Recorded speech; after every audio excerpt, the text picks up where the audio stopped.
उसकी अम्मी के इंतकाल के बाद उस पर बहुत असर हुआ है। सही कहा, उसे सदमे से निकलने में बहुत वक्त लगा, तौकीर ने बताया था।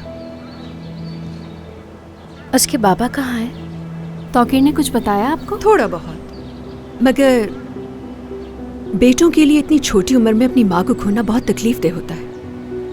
बहुत सदमा पहुंचा था उसे। उनके बाबा का भी इंतकाल हो चुका है? हाँ बिल्कुल, दोनों माँ बाप को खोना उसके लिए बहुत अजियतनाक था।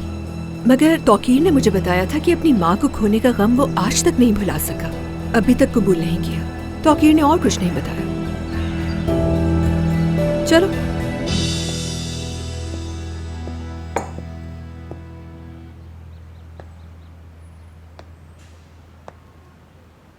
वाह, अकेले अकेले कॉफी पी जा रही है। तुम्हारे हाथ की है तो मैं भी पीऊंगी। माफ करना, मैं भूल गया था कि तुम भी आने वाली हो। कोई बात नहीं, अब मैं यहाँ आ गई हूँ तो मुझे भी सर्व कर दो। अरे वहां रखिए कॉफी, जाके खुद बना लो।